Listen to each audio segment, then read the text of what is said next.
Hey, what's up guys, Rev here. Out there exists a warfare tactic that is unmatched in its raw strength. The first words of Sun Tzu's Art of War begins with this phrase right here. Your likes are public. This is a tactic that my channel and many others have found to be a very effective tool on the mental illness battlefield that is twitter.com. Now, if you don't know what this phrase relates to, it's a situation where a Twitter user is saying a certain type of fictional content, often lolicon, is pedophilia. And of course, when you check their publicly visible Twitter likes, you are pretty much guaranteed to find that exact same type of content they are demonizing in their likes, making them a massive hypocrite. And despite the fact that Twitter says they are planning on allowing users to hide their Twitter likes, it's still public, so we're going to keep milking this thing for all of its worth. And today we have another contender entering the arena of shame. This time it is a furry VTuber entering the discourse with this image right here. While replying to another VTuber, they posted this, which of course says, if you like lolicon and shotacon, you're a pedo. Stunning and brave. I sure hope they don't have similar content in their likes, and I'm sure they also have studies to back up these claims. Of course not. But, you know, let's just cut right to the chase. Your likes are public. These are images that are not only in their likes, but also images this VTuber has posted themselves featuring furry artwork. And I just want to say I love having the privilege nowadays of having enough users on Twitter taking the initiative to do this for me. I don't like scrolling through a bunch of furry art. It's just not for me. It's not something I enjoy doing. I mean, if you enjoy furry, great, good for you. Just don't be a hypocrite about it. But now we have users doing this for me, and I confirmed one of them, so these are real, okay?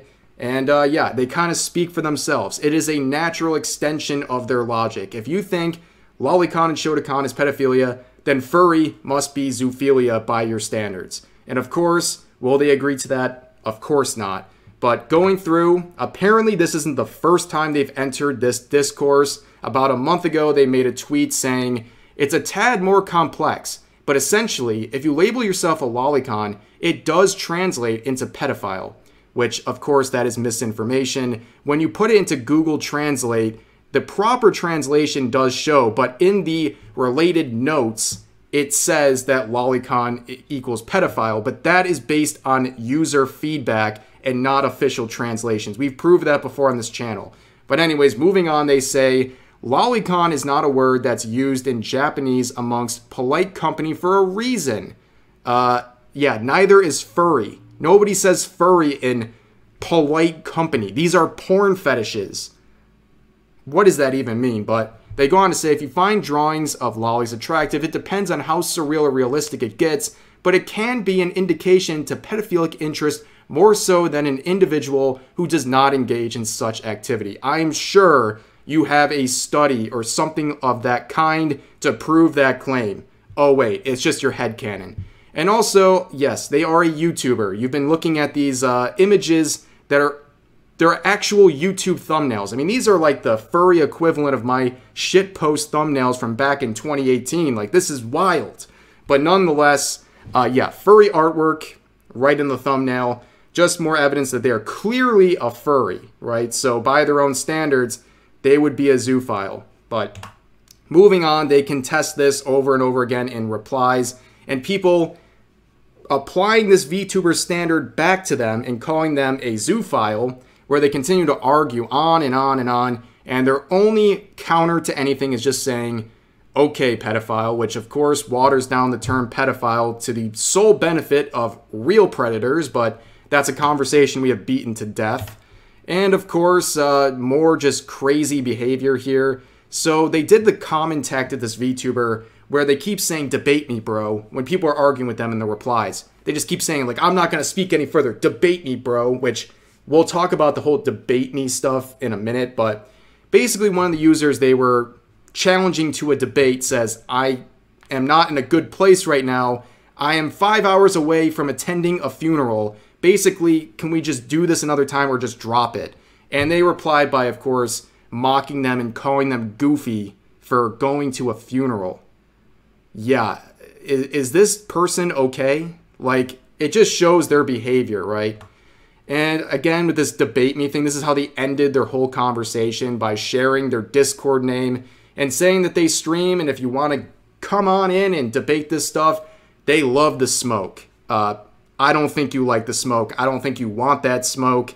And honestly, what are you going to say that's going to change anything? I don't think it requires any conversation to understand that the extension of your own logic would make you a zoophile by your own standards.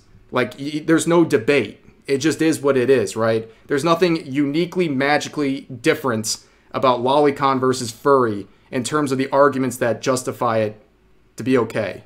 But anyways, this debate me stuff, never fall for it, okay? Never debate people in Discord servers or on stream. It is typically set up to ambush you or to just have a conversation where you're never going to change the other person's opinion and you're likely just going to get harassed and bombarded. I've seen one example where someone actually did this. A small lolicon account went onto a live debate with a large YouTube channel, and they came into that debate with studies, rational arguments, a full presentation. And you know what happened to them? You know what the response was from the YouTuber? Just calling them a pedo, saying they don't care about the studies, they don't mean anything, and then, of course, threatening to kill them. Yeah, that's how that goes, and that's proof that you just don't want to engage in this stuff. But point of all this being, there are effective tools for dealing with people. Your Likes Are Public is a classic one. Images like this are helpful and funny to use. And I thought, in the spirit of helpful tools, there's some other artwork and memes that you guys might find interesting for these relevant debates. So here's another situation, some more Genshin drama. So a Genshin enthusiast, or at least one who has recently quit, made this thread. So it's talking about Genshin Impact leaks right here. A new lolly character is coming, and this is based on source code and things like that. And that is zero surprise because Genshin Impact has a whole troop of lollies. And no, MiHoYo, put down the gun. I am not going to show this leak of this character. I'm not going to give you another chance to file a false strike against my channel. There is no image being shown here, so calm down, MiHoYo. But it is a lolly character, and people were very angry about this tweet.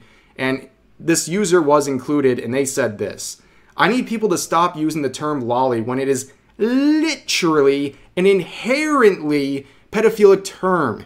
Yes, I know that's what the child model is called in Genshin. That doesn't make it not a problem. And before people pull the "it's fiction" card, owning lolicon stuff is very much illegal and can get you arrested for a reason. Wow. Me when I spread misinformation, and somehow 6,000 people still like this tweet. So number one, lolly does not equal child. It is a body type, petite body type that applies to any age. And going beyond that, just the misinformation about what lolly means, pulling the "it's fiction" card, yeah, people are going to pull "it's fiction" because it is fiction. That is a fact, okay? And saying that it's illegal, yeah, lolicon and Shotokan is illegal, I believe, in 13 countries. But the idea of saying something is wrong or morally wrong based on the sole fact that some countries have criminalized it is a very, very bad argument. I would imagine users like this would not like that logic to be extended to other things like homosexuality, which is illegal in over 70 countries. Would you want to extend that same logic you're using to demonize lolicon to something like that? I would imagine not. So that's proof that is a very bad form of logic. But yeah, it gets worse because people are pointing out, well, okay, you think this game is filled with these lolly characters which you think are signs of pedophilia. Why are you playing this game? Where they say, why do people still have hope for Genshin? I hate the fact that somehow they think I'm still into Genshin when I legit haven't played in weeks. Your Honor, I was only consuming that game that I thought was sharing something that was pedophilic. I quit weeks ago. That's the old me. Your Honor, like, seriously? Like, wow, that's great. So for a time, you were playing a game featuring a whole host of lolly characters that you think is something that pedophiles would support, but you played it for a long time and supported it and only quit recently. That is not a W that you think it is. It's not proof of innocence. It's just embarrassing. But once again, another tool for you guys to use. I have to censor it a little bit for YouTube, so I'll put a link to it in the description, a clean version. But yeah, I think this sums that whole situation up. It is a common situation where one person's saying this weed game is effing disgusting, full of pedophile stuff, worst thing ever, unforgivable. And then a passerby asks, well, so you're going to stop playing right now? Well, you can dislike aspects of a game and still like it. Yeah, that's pretty much what just happened, and it happens almost every day on Twitter. But moving on to more tools, I have the fastest draw in the West when it comes to getting screenshots. I was able to screenshot this right before it was deleted. I knew it would happen. So if you ever seen those Dragon Ball memes, this is like an extension of that. This person's trying to own the pedo lolicons by posting this image right here. And unfortunately for them, they made it so it was very easy to edit this. And I wasn't the only one who nabbed a screenshot, so people are now having this free template based on this. And yeah, you can let your imagination go wild with this one. And another one, I'll leave another link to this in the description if you want to use it for yourself. But yeah, they're doing the work for us. They're giving us the ammo and the guns and everything. And we get to use their own templates against them, which I think is perfect. Justice well served. But here's an actually useful meme I've been seeing a lot of people do. This one's getting increasingly popular. If you want to use this tool, this is something you can post to someone who's actually crying about fictional content instead of helping real kids. Here's a list of organizations that'll actually do something. So if you feel a positive spin on these things, you can share this when you see people arguing about fictional things being pedophilic. So yeah. Also, reminder, I literally just forgot that I do have Your Likes Are Public merch if you're interested. I know a lot of people like the mugs and the stickers as well, so those are there. I do have a merch shop. I kind of forget sometimes. But talking about the Your Likes Are Public reminded me of this, so link in the description to the merch shop. Check it out. Support if you want. It's much appreciated. But that's going to do it for this video. I hope you guys enjoyed the video. Share all of your thoughts in the comment section down below. And I'll see you guys next time.